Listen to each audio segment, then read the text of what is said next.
తాకట్లో ఉన్న మీ బంగారాన్ని విడిపించి ఆ రోజు ఆన్లైన్ రేటుకి కొంటాం. Sharma gold company.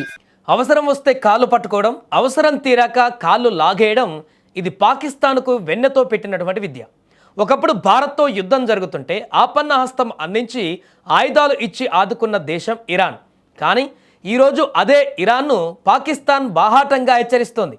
తన వ్యూహాత్మక మిత్రదేశం సౌదీ అరేబియా కోసం ఇన్నేళ్ల స్నేహాన్ని మరిచి ఇరాన్ పైన కయ్యానికి కాలు దువ్వుతోంది.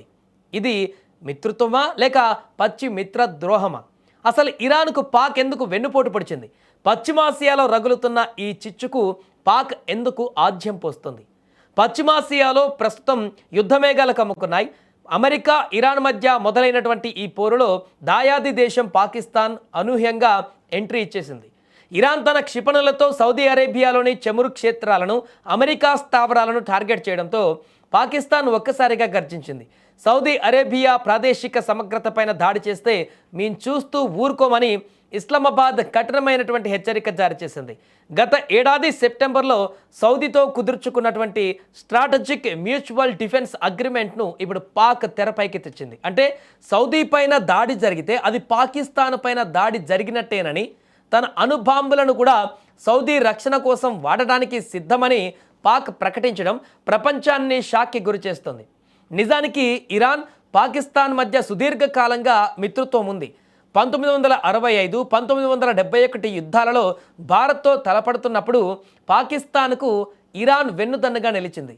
తన గగనతలాన్ని ఉపయోగించుకోవడానికి అనుమతించడమే కాకుండా ఇంధనం, వైద్య సాయం అందించింది. ఇక అప్పట్లో ఇరాన్ చేసిన సాయం వల్లే పాక్ కొంతవరకైనా తలదాచుకోగలిగింది. కానీ ఈరోజు కేవలం సౌదీ అరేబియా నుంచి అందేటువంటి డాలర్ల కోసం, ఆర్థిక సాయం కోసం పాకిస్తాన్ తన పాత మిత్రుడిని శత్రువుగా మార్చేసుకుంది. ఇరాన్ విదేశాంగ మంత్రితో మాట్లాడిన పాక్ డిప్యూటీ పీఎం ఇషాక్ దార్ తమ రక్షణ ఒప్పందాల గురించి గుర్తు చేస్తూ బెదిరింపు ధోరణిలో మాట్లాడడం వెన్నుపోటు కాక మరేంటని విశ్లేషకులు ఇప్పుడు ప్రశ్నిస్తున్నారు. ఇక ఇదిలా ఉంటే పాకిస్తాన్ ఈ నిర్ణయం తీసుకోవడం వెనుక పెద్ద వ్యూహమే ఉంది. ప్రస్తుతం పాక్ ఆర్థిక వ్యవస్థ చిన్నాభిన్నమైంది. సౌదీ అరేబియా ఇచ్చేటువంటి బిచ్చం మీదనే ఇప్పుడు ఆ దేశం బతికేటువంటి పరిస్థితి. అందుకే సౌదీకి నమ్మకమైనటువంటి వాచ్మెన్గా ఉండాలని పాక్ నిర్ణయించుకుంది. ఇరాన్లో షియా ముస్లింలు మెజారిటీగా ఉంటే పాక్లో సున్నీ ముస్లింలు ఎక్కువ. ఈ మతపరమైనటువంటి తేడాలను కూడా పాక్ తన స్వార్థం కోసం వాడుకుంటుంది ఇప్పుడు. అయితే ఇది పాక్ ఆత్మహత్య సదృశ్యంగా మారేటువంటి ప్రమాదం ఉంది. ఎందుకంటే పాక్ లోపలే 4 కోట్ల మంది షియా ముస్లింలు ఉన్నారు.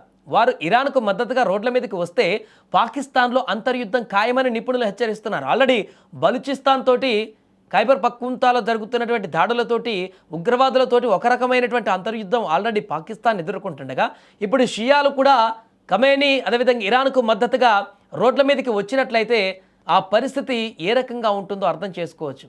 అందుకే పాకిస్తాన్ తన బుద్ధిని మరోసారి నిరూపించుకుంది. ఇప్పుడు స్నేహానికి విలువనిచ్చే దేశం కాదని, స్వార్థం కోసం ఎవరినైనా బలిచ్చేటువంటి దేశమని స్పష్టం చేసింది. ఇరాన్ అమెరికా యుద్ధంలో తలదూర్చి తన గొయ్యి తానే తవ్వుకుంటుందా లేక సౌదీ అండతో గట్టెక్కుతుందా అనేది కాలమే నిర్ణయించాలంటూ కూడా చెప్తున్నారు ఇప్పుడు.